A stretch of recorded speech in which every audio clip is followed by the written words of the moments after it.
Buenos días, jóvenes. ¿Me escuchan bien? A ver, por favor, si me comunican dos cosas, si pueden oírme bien. Muy bien, muchas gracias. Tatiana. Muy bien. ¿Pueden ver lo que estoy proyectando, estimados jóvenes? Eso también me interesa. Buenos días, estimado señor Apolinario. Mena, ya, así se ve, ya, muy bien. Buenos días, ya, gracias. ¿No? Estimados alumnos del aula 10, reciban un cordial saludo a este ciclo virtual, especialmente de la plana de filosofía. Mi nombre es Eliazar Sánchez y yo voy a ser el encargado de acompañarlos estas 18 semanas, donde vamos a ver ciertos conceptos fundamentales, inesquivables, podríamos decir, de la filosofía. Y el día de hoy vamos a comenzar reflexionando, podríamos decir que es una suerte de introducción a la filosofía, ¿no? Pero hemos querido denominar a esta primera semana filosofía y actitud filosófica, para que ustedes puedan distinguir la filosofía de otro tipo de empresas como la religión o la ciencia. ¿Estamos? Muy bien. Ahora, supongo que en los otros cursos que ustedes están llevando, el profesor comienza dando una definición de lo que es la biología, la literatura, la psicología y otras disciplinas, otros cursos en su caso, ¿no? En el caso de la filosofía, digamos, comenzar de este modo es un tanto problemático. ¿Por qué? Primero, por los conocimientos previos que ostenta el alumno, porque, digamos, si yo enseño historia, sé que ustedes han llevado historia en el colegio. Si yo enseño literatura, lo mismo, sé que ustedes tienen conocimientos previos, pero les voy a enseñar filosofía. Un curso que, al menos en educación básica regular, no se enseña, o sea, no está como curso. En ese sentido, quería comenzar preguntándoles, ¿quiénes de ustedes por primera vez ven el curso de filosofía? O sea, es su primera vez. Profesor, yo nunca antes he llevado un curso de filosofía, así que recién con usted voy a enterarme de los conceptos fundamentales. Ya, por ejemplo, Tatiana nos dice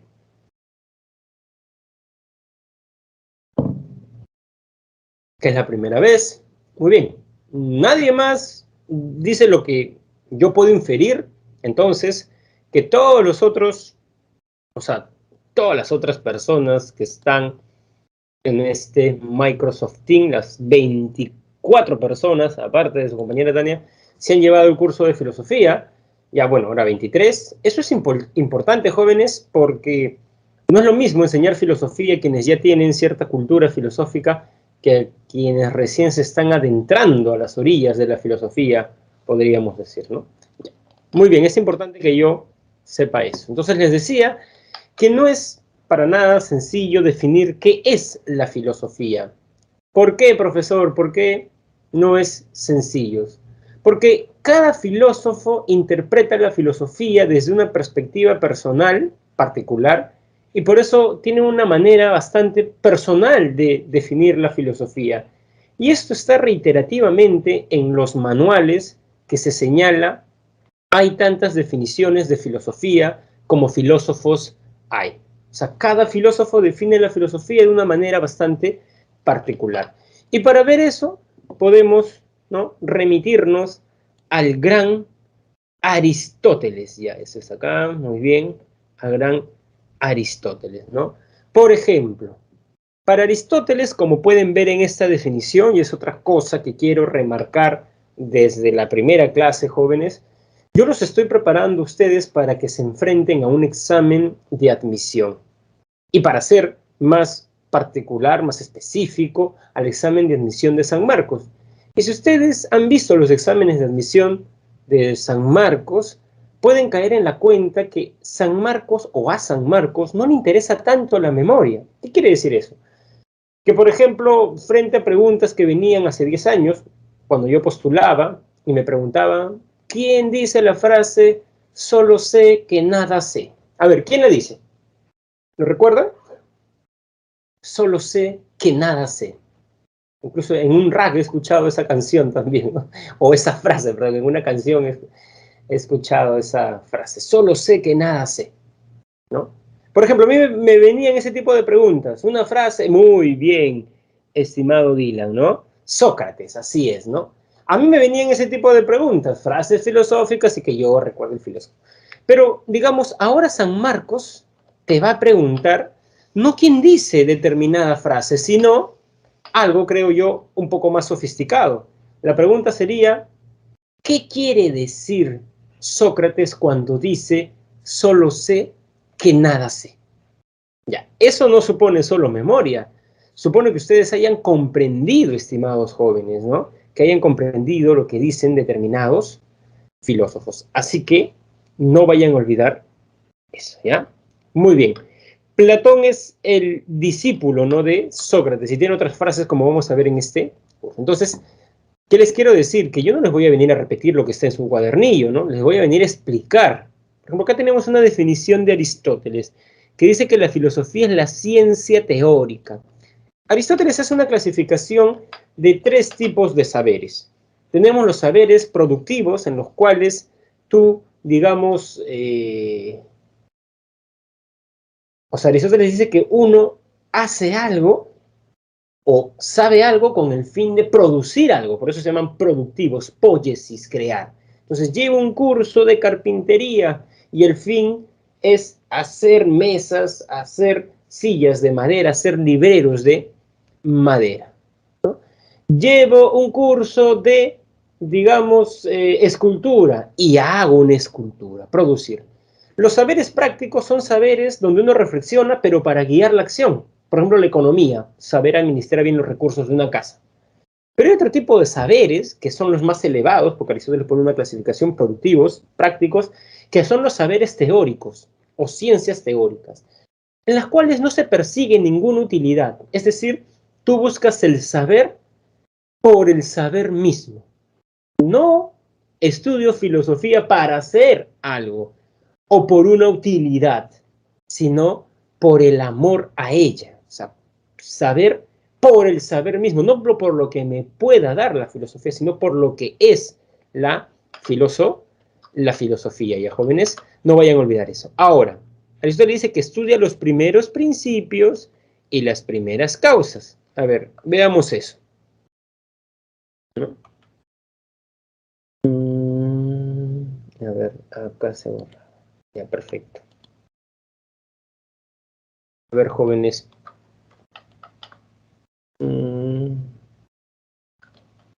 A ver, voy a un rato. Ya, muy bien.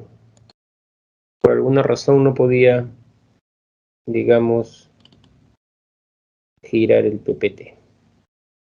¿Ahora están viendo lo que estoy proyectando, jóvenes? A ver, me indican. Creo que no, ¿no? Me parece que no. Ahora sí deben estar viendo. A ver, por favor, ayúdenme con eso. Ahora ya, muy bien. Entonces, jóvenes, por citar un caso, ¿no? Por citar un caso, a ver, les pregunto. Aristóteles a lo que te da existencia le llama causa. Por ejemplo, ¿cuál es su causa de ustedes? ¿Quién le dio el ser a ustedes? Sus padres. Ya sus padres, sus abuelos. Ya sus abuelos, sus bisabuelos. Entonces Aristóteles dice, todo lo que existe debe tener una causa. Entonces tenemos acá lo que nosotros llamamos cosmos. Y este cosmos debe tener una causa uno, el que le dio el ser. Porque todo lo que existe por algo. Pero si todo lo que existe por algo, esta causa 1 debe tener una causa 2, que le dio el ser. Y si todo lo que existe por algo, debe haber una causa 3. Lo que va a decir Aristóteles es que uno no se puede dirigir ad infinitum en una serie de cadenas infinitas de causas, sino que en algún momento va a tener que llegar a una primera causa incausada. Una primera causa incausada, ¿no? Entonces, cuando Aristóteles dice, por ejemplo, estimados jóvenes, cuando el gran Aristóteles dice, ¿no?, que, ¿no?, la filosofía estudia la primera causa incausada, ¿no? Digamos, Aristóteles está diciendo que el objeto, o perdón, cuando Aristóteles dice que la filosofía estudia la ciencia teórica que estudia los primeros principios, las primeras causas, está diciendo que el objeto de la filosofía es la primera causa incausada, que fue además una pregunta dentro de la pre, ¿no? Claro, entonces, el alumno que marca el objeto de la filosofía es la primera causa incausada, ya digamos está comprendiendo lo que Aristóteles dice. Entonces, muy importante eso, ¿ya? Segundo, Wittgenstein. Si para Aristóteles la filosofía es una ciencia, para Wittgenstein no es un cuerpo de doctrinas, un conjunto de proposiciones, o sea, no es una ciencia. Wittgenstein es muy claro a este respecto. Wittgenstein llega a decir, estimados jóvenes, que la filosofía es algo que está por encima, por debajo o al costado de la ciencia. Pero algo de lo cual están seguros los filósofos para Wittgenstein es que la filosofía no es una ciencia. Entonces, eso ya va a crear en ustedes un conflicto cognitivo, porque van a decir, profesor, pero es Aristóteles en su explicación que nos acaba de dar, está diciendo que la filosofía es una ciencia. Sí, pero para él, por eso existen tantas definiciones de filosofía como filósofos hay. Pero en cambio para Wittgenstein no es una ciencia. Entonces, ven, tenemos varias definiciones. Ahora, para Wittgenstein la filosofía más bien tiene que ver con analizar el lenguaje. ¿Por qué? ¿Por qué, jóvenes? Porque si uno quiere conocer los pensamientos de un filósofo, ¿qué hace? ¿No? Por ejemplo, aquí tenemos un libro de Maquiavelo, Nicolás Maquiavelo. Siempre he escuchado de él, no muy bien, que funda la política moderna y más. Entonces voy a conocer sus pensamientos. ¿Qué hago? Leo. O sea, nadie conoce los pensamientos de alguien. Conocemos la expresión lingüística de los pensamientos que ellos nos detallan en sus libros. De modo tal que el objeto de la filosofía no son los pensamientos, sino la expresión de los pensamientos. Y ese es el famoso giro lingüístico que nos hace Wittgenstein, ¿no, jóvenes? Que nos hace Wittgenstein. Entonces, no se vayan a olvidar de eso, ¿ya? Muy bien. Entonces, estimados jóvenes, existen múltiples definiciones de filosofía. Uno dice que es una cosa, el otro dice que es otra cosa. Entonces, como no sabemos en sentido estricto qué es la filosofía, por la polifonía, por la pluralidad de voces que hay en este asunto, un paso altamente recomendable es dirigirnos a dónde surgió la filosofía. Y les pregunto, ¿la filosofía es un producto de qué cultura?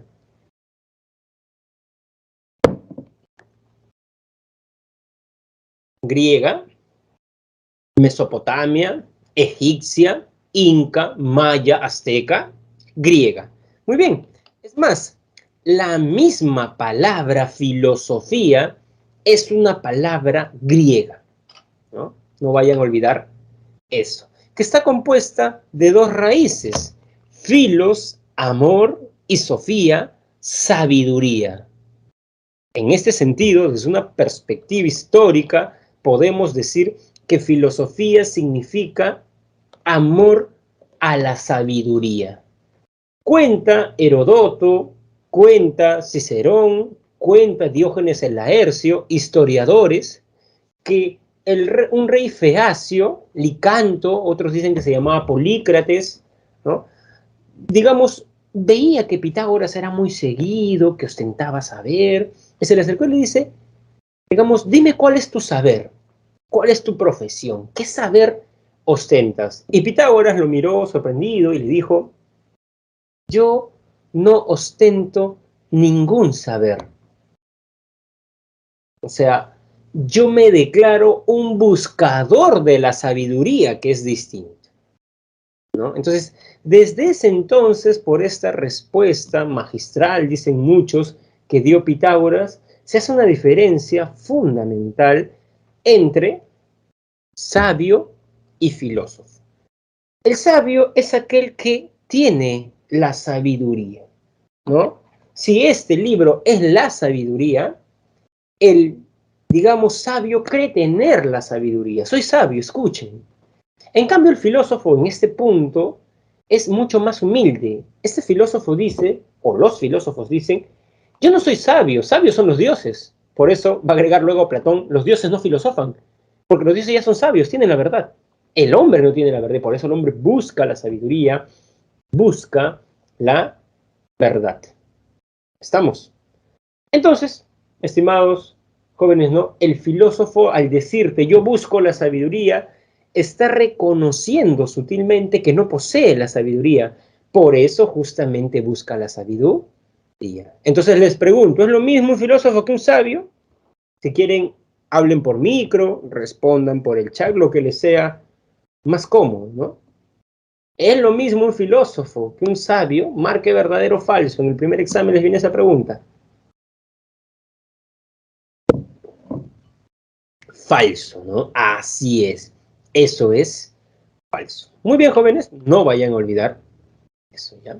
Muy bien, acá falta una tilde, Pitágoras. Muy bien, ¿no? Entonces, volvamos a bueno, continuemos con el origen. Origen cronológico, ¿no? Surgió en el siglo VI antes de Cristo, y esto es fundamental, porque ya cuando ustedes estén en la universidad, ya cuando los hagan leer a Platón, hay alumnos que se acercan y te dicen, profesor, Platón tiene varias ideas del cristianismo, o digamos, se parece a Jesús en algo, ¿no? Bueno, pero es que Platón fue antes, ¿no? Más bien habría que decir que el cristianismo toma de Platón, y eso lo sabemos, ¿no? Está bien, digamos, estudiado históricamente cómo el platonismo influencia en el cristianismo. Entonces, miren, todos los primeros filósofos están antes de Jesús, ¿no? Muy bien, o antes de nuestra era.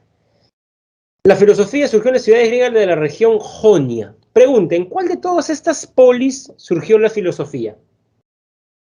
Argos, Dodona, Delfos, Corintos, Atenas, Samos, Delos, Éfeso, Mileto. ¿En dónde? El primer filósofo. ¿De dónde es?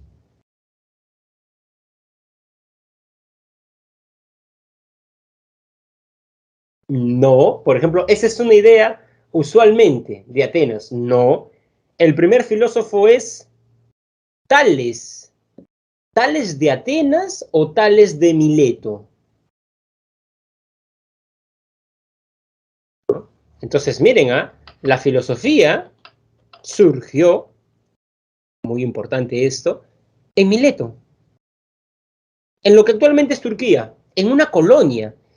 El primero que lleva la filosofía a Atenas fue Anaxágoras, porque Anaxágoras, lo sabemos por Platón, fue maestro de Pericles y la filosofía irrumpe en Atenas. Y el primer filósofo ateniense es Sócrates, ¿no? Sócrates. Digamos, Heráclito era de Éfeso, Pitágoras era de Samos, ¿no? Digamos, entonces tenemos Anaxágoras era, ¿no? De otra ciudad, miren, Olimpia, entonces tengan en cuenta eso, jóvenes. Muy bien, ahora, el origen circunstancial de la filosofía. A decir de Aristóteles, estimados jóvenes, en su excelente libro, La Metafísica, Aristóteles dice que lo que movió al hombre a filosofar es el asombro o la admiración. El asombro o la admiración es, para Aristóteles, ese sentimiento de perplejidad y extrañeza que uno siente frente a ciertas cosas que usualmente parecen normales. Por ejemplo, en estos momentos yo estoy mirando el cielo gris, ¿no? El cielo gris. Entonces, digamos, pensemos que hoy día me voy de viaje con mi familia y cuando, digamos, allá, por ejemplo, Junín, está haciendo sol, están en verano, el cielo está hermoso, está celeste. Entonces, ya el día lunes vuelvo y mi pequeña hija, al ver el cielo de Lima, va a ver el contraste y va, ¿no? Decir, papá, pero ¿por qué el cielo allá es celeste y por qué el cielo acá es gris? ¿No? Se está asombrando, los niños se asombran, ¿no? No sé, ¿por qué el sol no es del mismo tamaño a las 5 de la mañana, a las 12 del día y cuando se oculta? ¿Por qué es tan enorme el sol cuando se oculta? ¿Por qué el sol no se cae? Se desplaza, sí, pero no es como un balón que uno lo tira y no cae. Entonces, por eso dicen que los niños tienen algo de filósofos, y yo suscribo eso, claro que sí, porque el niño está asombrado frente al mundo, ¿no? Cuando tú tienes un pequeñito de un añito y medio y lo llevas a un parque, vean cómo él ve el mundo. Tiene sus pupilas, cómo, digamos, está concentrado, o digamos, no sé, esto siempre me ha causado gracia, ¿no? Cuando uno abre el caño y el niñito, digamos, quiere agarrar el agua, ¿no? Y está así como que se ríe, entonces, ¿no? Digamos, uno se lava la mano y está pensando en que debe estudiar, entonces, él no, él está mirando, escucha ladrar al perro, agarra una hoja, está como que fascinado, asombrado, y claro, ese asombro que muchos adultos hemos perdido, es cierto eso, ¿no? Digamos, va a devenir ya cuando este niño articule el lenguaje, según Piaget, entre 2 y 4 años, a que él exprese preguntas, ¿no? Filosóficas, ¿no? ¿Por qué debemos morir? Yo no quiero morir. No sé, papá, ¿por qué existe tantos yogures en el mall y tantos panes? ¿Y por qué este señor que está afuera está pidiendo dinero y no tiene para comer? ¿Por qué si ahí dentro en el supermercado hay tanto? Aunque ahora en este contexto dirían comunista el niño, por hacer esa pregunta, ¿no?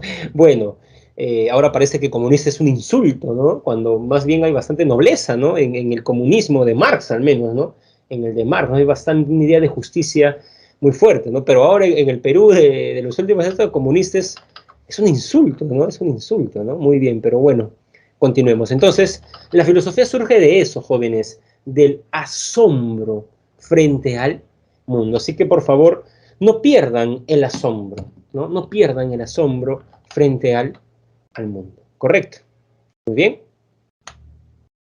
Ahora, ¿qué pasa si ustedes me dicen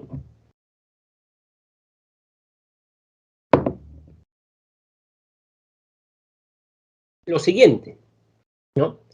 Profesor, ¿qué tuvo la cultura griega para que la filosofía surja en ella? ¿Por qué no surgió en China, en la India, en otras matrices civilizatorias, ¿no? Mesopotamia, los aztecas, los incas, digamos, ¿por qué? ¿Qué tuvo Grecia? Se han escrito muchos libros sobre esto, el milagro griego, ¿por qué Grecia? ¿No? Entonces, esa pregunta la vamos a responder con esta lámina, ¿no? Los factores. Han habido varios, la plana de filosofía ha puesto los siguientes. El religioso, ¿no? El religioso.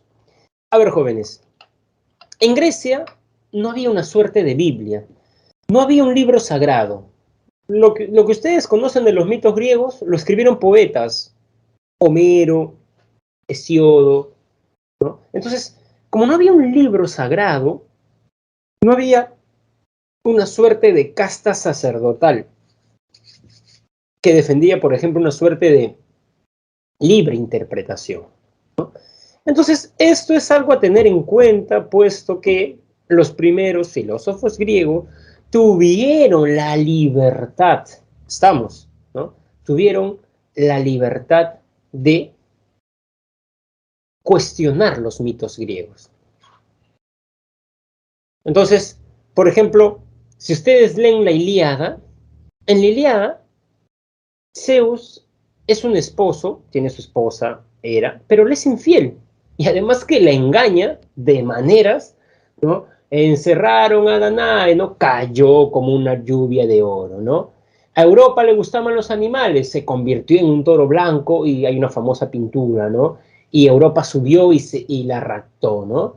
Digamos, a Leda, la madre de Lena, ¿no? Digamos, se transformó en un cisne, ¿no? Y comenzó a tener relaciones, digamos, sexuales. Entonces, Zeus es un esposo infiel, o sea, Zeus es muy humano, Ares también, Hera es muy celosa, los dioses son antojadizos, entonces uno cuando lee el Iliado, la Odisea, cae en la cuenta de eso, ¿no? Entonces, por ejemplo, uno de los primeros filósofos griegos, Genófanes, se burló un poco de esto y llegó a decir que si los bueyes tuvieran su dios, tendría la forma de un buey.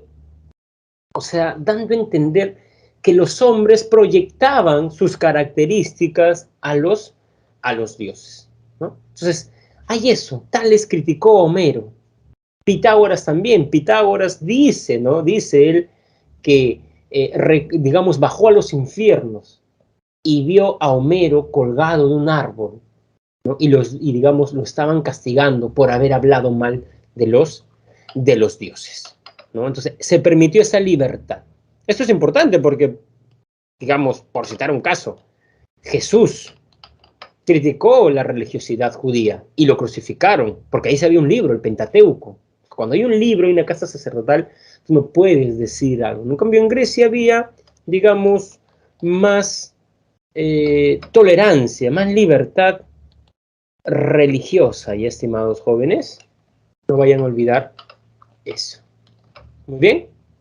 Ahora, ustedes ya saben, esto es mucho más sencillo de comprender ahora, estimados jóvenes, que ningún pueblo produce todo lo que consume, de modo tal que se hace necesario el comercio internacional. Entonces los griegos intercambiaban cosas con otras culturas, pero también bebieron de la sabiduría de esta cultura. No deben olvidarse que Tales, Pitágoras y Platón viajaron a Egipto y aprendieron matemáticas ahí, y aprendieron ideas del orfismo también en el mundo egipcio, esta idea de que el alma es inmortal, por citar un caso, ¿no? Entonces, digamos, lo importante cuando tú conoces una persona de otra cultura es que ves varias maneras que se tienen de organizar la sociedad. A ver, les pregunto, ¿han visto la película 300, estimados jóvenes?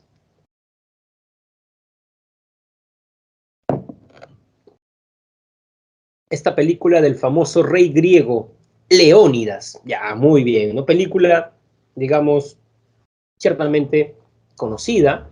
Entonces, hay una escena de esta película donde el emisario de Jerjes, quien quiere conquistar a los espartanos, a los griegos en realidad, envía, digamos, un mensajero, un emisario, y él está hablando con el rey Leónidas. Pero detrás de ellos estaba su mujer escuchando. Y el emisario persa, en un momento molesto, voltea, mirando a su esposa, y le dice al rey Leónidas: en mi pueblo no se permite que las mujeres escuchen este tipo de conversaciones. Y la mujer de Leónidas le dice: bueno, las mujeres espartanas somos diferentes, porque somos la única que parimos hombres de verdad. O sea, encima lo, digamos, desafiante. Y el emisario persa se queda pasmado, porque, digamos, tenían más libertad digamos, en Esparta las mujeres. Entonces, claro, en cambio, si yo nunca salgo de mi pueblo, y mi pueblo es machista, voy a pensar que eso es así, que es natural. Pero cuando yo viajo, comienzo a ver formas distintas, estimados jóvenes, ¿no? Eso hace que yo busque la forma más racional y me pregunte si la forma de organizar la sociedad de mi polis, en el caso griego, es la más racional. Entonces, eso hace relativizar. Por eso siempre es bueno leer, pero también viajar, porque los viajes te dan ciertas cosas, digamos que a veces la lectura no. Entonces, eso también hizo filosofar a los griegos. Sí, también. Luego tenemos el político, ¿no? Por ejemplo, jóvenes, ¿no? En Grecia, o digamos, una de las grandes cosas que tiene la cultura griega es la democracia. Demos, digamos, pueblo, kratos, gobierno. Democracia, gobierno del pueblo. Entonces, el pueblo tomaba decisiones ¿dónde? En el ágora, que era una suerte de asamblea pública en la cual se juntaba el pueblo. Entonces, hablaban sobre muchas cosas. Por citar un caso, ¿le hacemos la guerra a los persas o no? A ver, ¿han visto la película 300, Los orígenes de un imperio? Que es la precuela de 300, donde ya no se cuenta la historia de Leónidas, más bien se cuenta la historia de Temístocles, el ateniense. ¿Han visto esa película? Ya no es tan conocida, pero sí, digamos, es una película de Hollywood. En cable yo la vi, digamos, un día, ¿no? Es, digamos, el mismo escenario contra Jerjes, pero ahora está un general ateniense. En esa película hay una parte donde Temístocles habla en el ágora. El debate era si le hacían la guerra a los persas o no. Entonces, estimados jóvenes, en ese contexto, él toma la palabra Entonces, la democracia griega no era como esta democracia, donde tú marcas una carita, un logo, no. Tú tomabas la palabra en la asamblea y decías, yo estoy a favor, en contra de ir a la guerra con los persas. Y te escuchaban. ¿Por qué?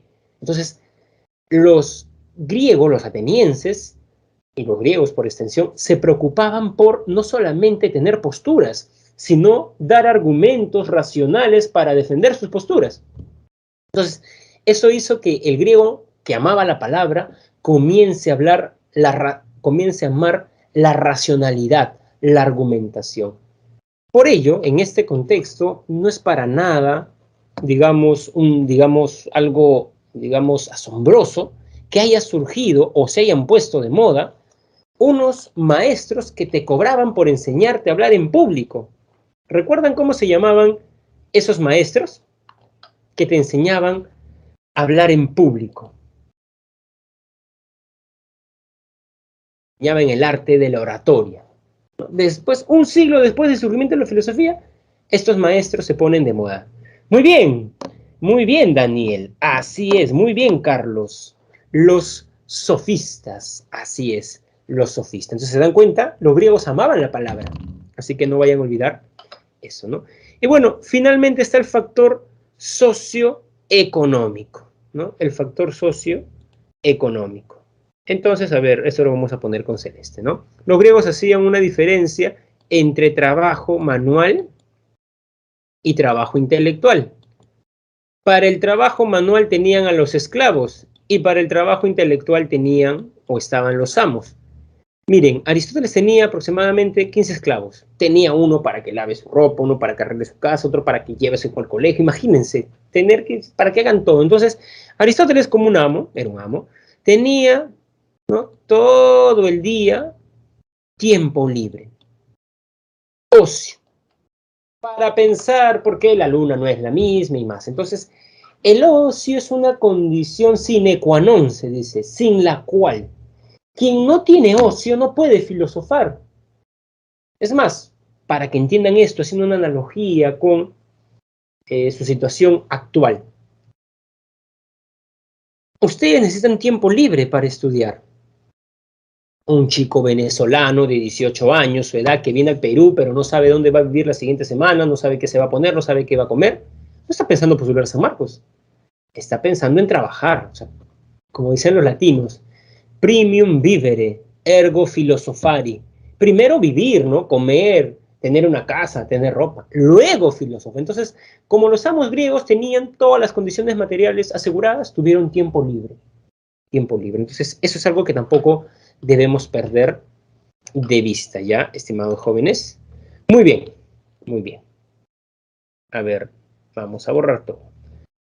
Ahora, profesor, entonces, no sabemos en sentido estricto ¿qué es la filosofía?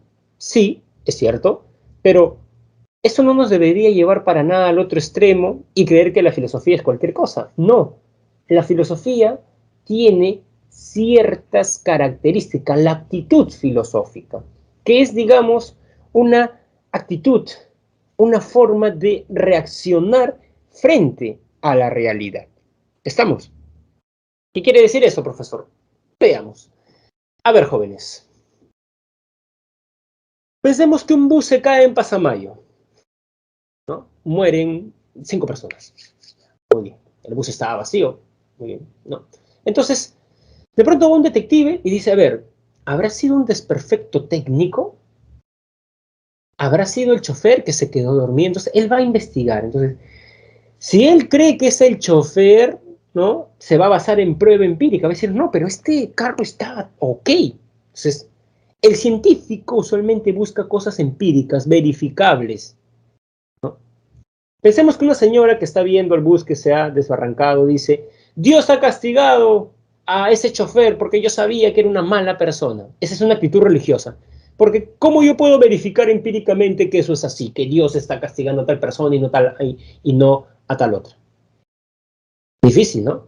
Actitud religiosa, es otra forma. Y la actitud filosófica más bien sería, hay un profesor ahí de filosofía de la pre, y dice, ¿por qué debemos morir? Parece que los seres humanos somos como ríos y todos vamos a llegar al mar, y el mar es la muerte. ¿Ven? Es otra actitud, es otra manera de reaccionar, ¿no, jóvenes? Entonces, la actitud filosófica se diferencia, y esto es fundamental, de la actitud científica y de la actitud religiosa. De la actitud científica, por esto, totalizadora, ¿no?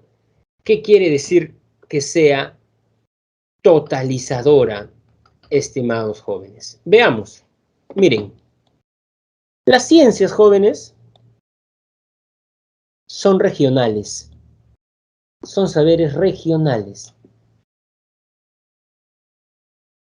Por ejemplo, profesor, a mí me interesan los seres vivos. Muy bien, una parte de la realidad. Al biólogo no interesa toda la realidad, no le interesan los cuerpos celestes, por ejemplo. Para eso hay otra ciencia, astronomía.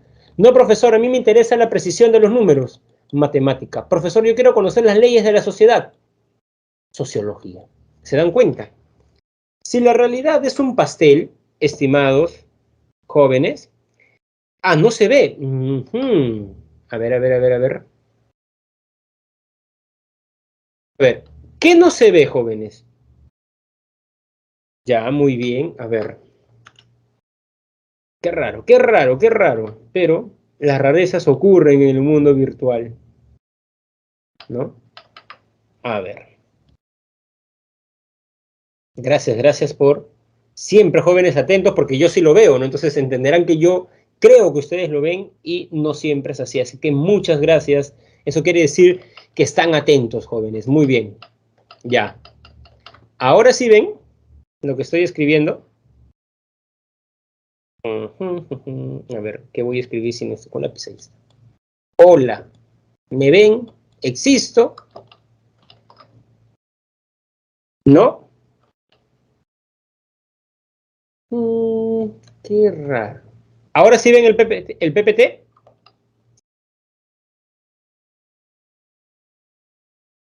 Misterios. Ya.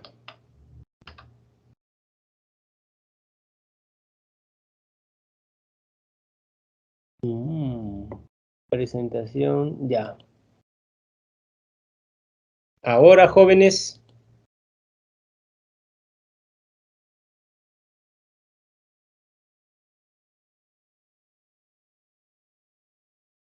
Ya. Sí han estado viendo el PPT digamos, en mi presentación, ¿cierto? Sí, ¿no? Recién ocurrió este problema hace un par de minutos, ¿cierto? Ya, porque me asusté y me imaginé que yo estaba hablando y ustedes no lo estaban ya.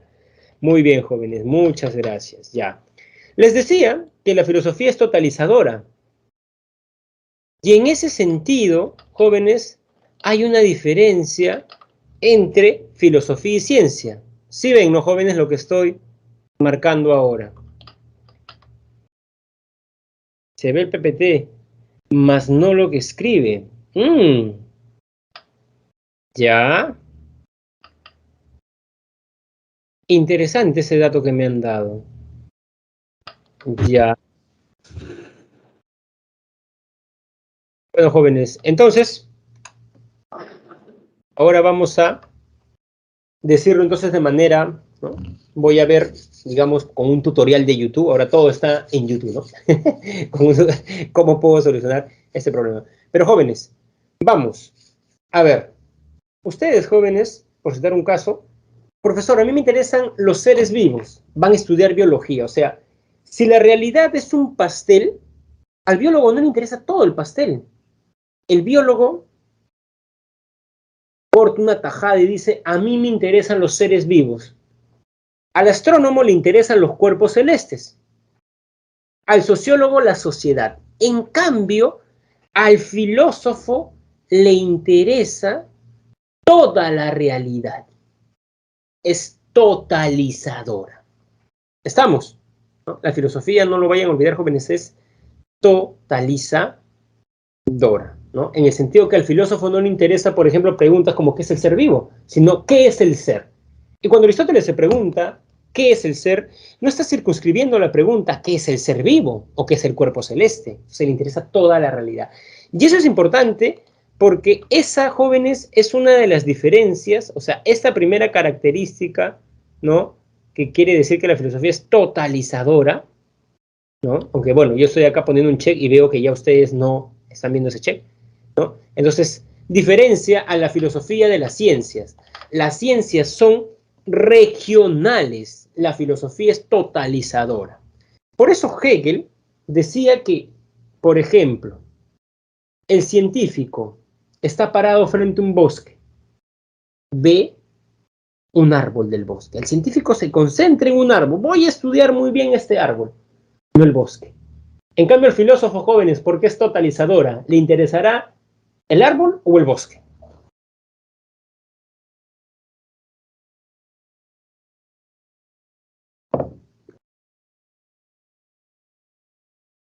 ¿Qué le interesará al filósofo? Puesto que la filosofía es totalizadora. El bosque, claro. Muy bien. Continuemos, ¿no? Continuemos, ¿no? Ahora, la filosofía es también radical.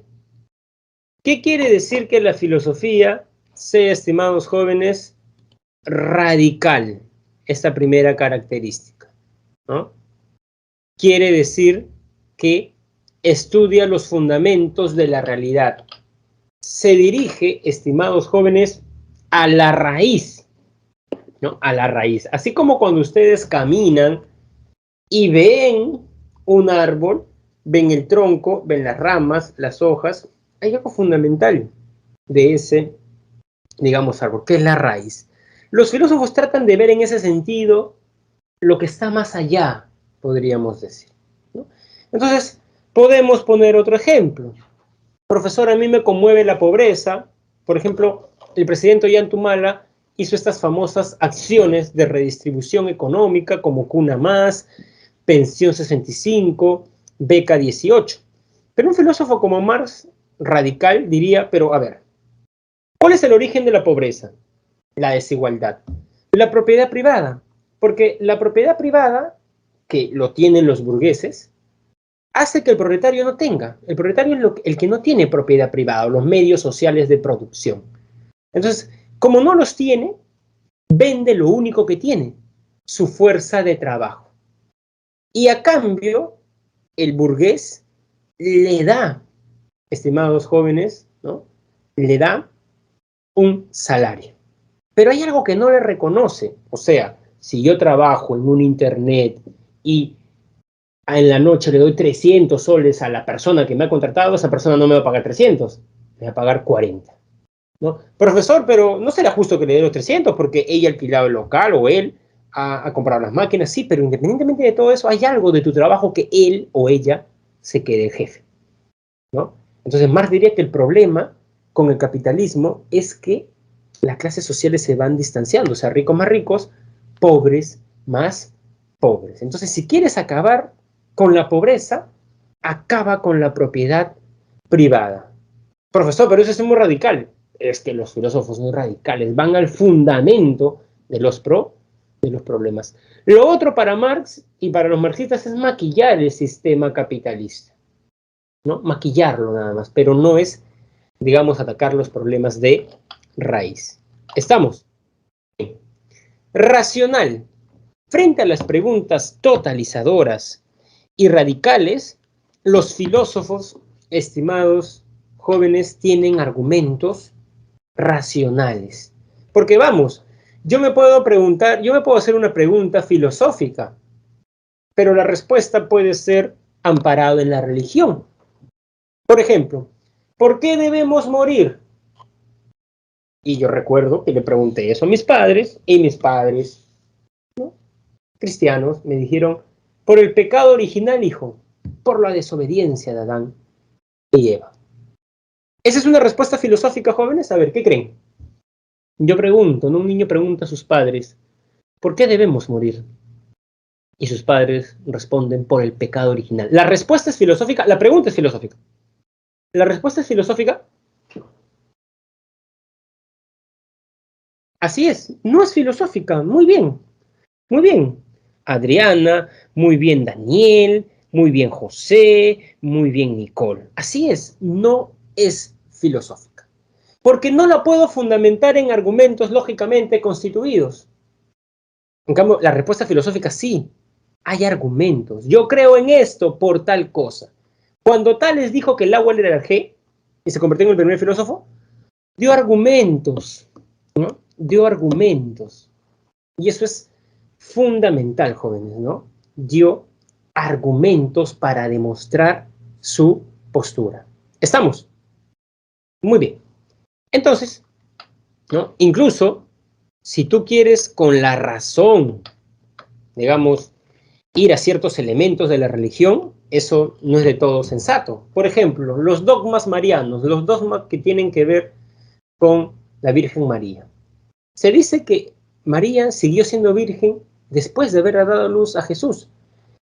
Y eso es difícil de sostener, porque en la misma Biblia se hablan de los hermanos de Jesús, lo que quiere decir que Jesús tuvo hermanos. Suponiendo que Jesús fue, digamos, inspiración del Espíritu Santo, María y José luego tuvieron hijos. Entonces, una mujer en ese entonces, no estamos en el siglo XXI, ¿no? Donde se pueden quedar embarazadas por fecundación in vitro, que siga siendo virgen después de haber alumbrado a un niño, un poco difícil de creer, ¿no? Entonces, a ver, bienaventurados los que creen sin ver, sin pensar. No racionalices, esto te va a llevar al ateísmo, ¿se dan cuenta?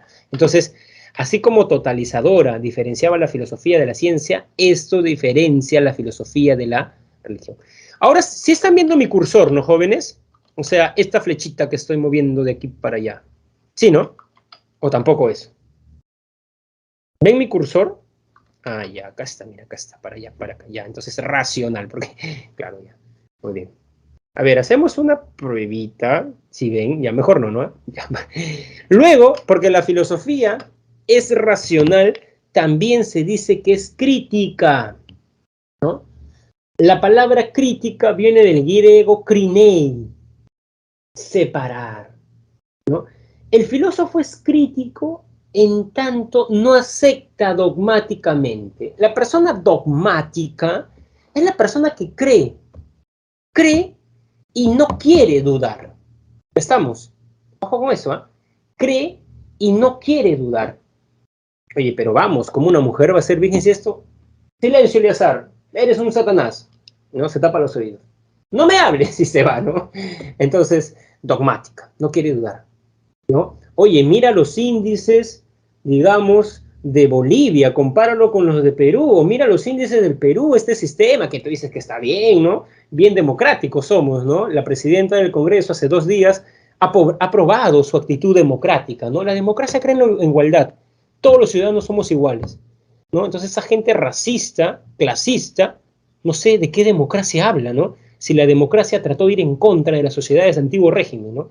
En realidad, o se creen muy listos o se quieren burlar de la población, ¿no? Es decir, que defienden la democracia. Pero bueno, ese es, digamos, otro punto. Entonces, mira, ¿no? No me vas a hacer dudar, no me vas a hacer dudar, comunista, silencio, silencio. Entonces, es una persona dogmática, ¿no? Dogmática, ¿no? Hablar con esas personas, bueno, uno tiene que tener mucha paciencia, podríamos decir. En cambio, el crítico, una persona que está dudando. ¿Serán así las cosas? ¿Será como el profesor dice? Yo no les quiero, jóvenes, dejar certezas, ¿eh? Ojo con eso. Yo les quiero dejar preguntas. Porque el valor de la filosofía, decía Russell, no eran las respuestas, eran las preguntas. Con que tú te vayas ya con una pregunta, ¿no? Entonces, es eso. Discutir supuestas verdades. ¿Dios existe? Y si Dios existe, ¿por qué Dios permite el mal en el mundo si es un Dios bueno? El mal es producto de la libertad del hombre, profesor. Un terremoto es producto de la libertad del hombre. Entonces, ¿no? No comienza a pensar. Entonces, esa es la idea, pensar. No cerrarnos. No, es que es así. Es que es muy evidente. O lo más antifilosófico que yo he escuchado. Eso es tan obvio que no amerita una respuesta. No. En la filosofía no hay obviedades. No hay obviedades. Entonces, digamos, esto es fundamental. Y esta característica está desde los mismos albores de la filosofía, el que sea crítica. Aristóteles llegó a decir, soy amigo de Platón, pero más amigo de la verdad. O sea, no porque Platón fue mi profesor, y era un excelente profesor además, Platón, ¿no? No por eso Aristóteles repitió todo, ¿no? Como un borreguito, ¿no? Repitiendo, ¿no? Entonces, la filosofía no quiere alumnos que hagan eco de lo que el profesor dice, no quiere borregos, para decirlo de manera más fuerte. quiere alumnos con pensamiento propio, que examinen, que tengan un juicio propio, que enjuicien, que sean críticos. Entonces entenderán que también esto lo distingue de la religión. En la religión hay criterio de autoridad. Lo dice el Papa, está en la Biblia. Amén. No, en la filosofía no hay, lo dijo Aristóteles, no importa quién lo dijo, importan los argumentos que... Y por eso es problemática, encuentran nuevos problemas, ¿no? Encuentran nuevos problemas. Por eso hay muchos científicos que dicen, ¿no?, que la filosofía los ha ayudado a encontrar problemas en la ciencia. El filósofo ve las cosas y encuentra problemas nuevos, replantea problemas que ya se creían resueltos, ¿no? Por ejemplo, si Copérnico le hubiera creído el modo de ordenar el cosmos de Ptolomeo, hubiera avanzado la astronomía. Si Newton hubiera creído lo que decía Aristóteles, hubiera avanzado la física. Si Einstein hubiera creído lo de Newton, hubiera avanzado la física. Entonces, ojo, la ciencia avanza por personas críticas, problemáticas. Los saberes no avanzan por el alumno que aprende todo y lo repite, avanza por las personas críticas. Así que eso no es tan negativo como nos quieren hacer. Es muy crítico, ¿no? Es muy crítico, ¿no? Entonces, bueno, que en la sociedad que vivamos, la sociedad quiere hacernos personas borregas que repiten, ¿no?, que reproducen los patrones sociales, esa es otra cosa, ¿no? Esa es otra cosa. Así que no es malo, jóvenes, ¿no? Muy bien, y terminamos con las disciplinas filosóficas, que lo voy a hacer de manera rápida porque nosotros vamos a tener desde la semana 6 en adelante para ver todas estas disciplinas, incluida la lógica, ¿no? Así que lo vamos a ver. Ontología, problemas del ser y de la realidad. Por ejemplo, jóvenes, ¿ustedes creen que esta es la única realidad que existe? Por ejemplo, ¿creen en Dios? ¿Creen en Dios, jóvenes?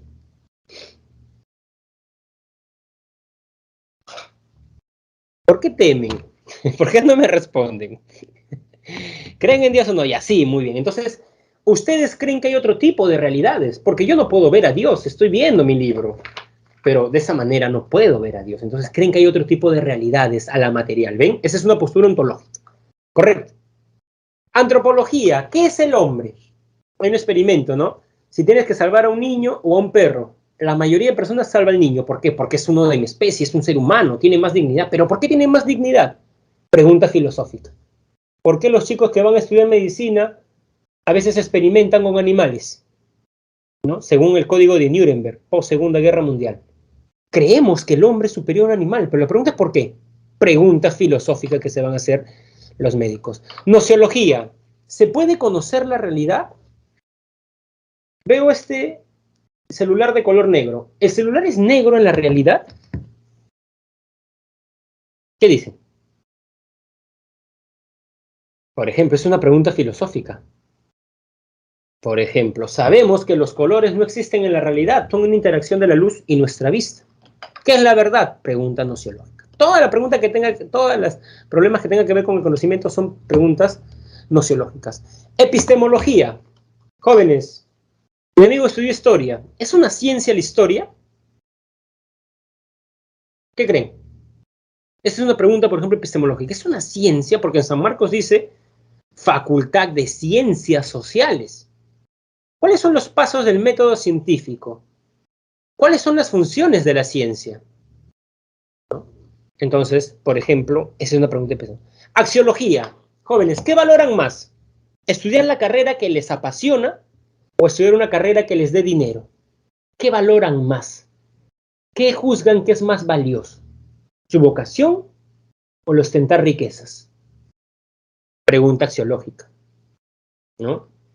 ¿Qué valoran más en una pareja? ¿Un cuerpo bello o un alma bella? ¿Qué valoran más? Por ejemplo, son preguntas filosóficas. Ética. Profesor, el otro día subí un carro y subí una anciana y me hice el dormido, pero después me sentí mal. ¿He actuado correctamente? ¿Soy feliz? ¿No? ¿Cuál es mi deber? ¿No? Estética, ¿qué es la belleza? ¿No? Le recomiendo a un amigo un libro y lo lee y dice, no me pareció bello, tú hablabas de ese poema, no no me gustó el poemario que me pasaste. No todos nos parecen bellas las mismas cosas. Jóvenes, si ven un urinario en, digamos, un museo, ¿es arte? Si ven un urinario en un museo, ¿eso es arte? ¿Qué creen? Hay artistas que incluso han defecado y han puesto ahí en un museo sus heces. ¿Es arte eso? Pregunta estética. Y filosofía política. ¿Cuáles son los fines del Estado? Los fines del poder, ¿no? ¿Está bien que maten en una marcha a un joven, como ocurrió el año pasado? Esas preguntas las vamos a ver. Acá están las claves, jóvenes. Tómenle foto, por favor. ¿No? Acá están las claves. Así están las claves. Y acá. Porque en el Moodle lo cambian, ¿no? Así miren, ¿ah? Por eso no les estoy dando 1A, porque el Moodle cambia las alternativas. Así que mira, ahí está. Tómenle foto, por favor. 1, 2, 3, ya. Y ahora esto. Muy bien, jóvenes, nos ha ganado el tiempo. Nos vemos. Cuídense.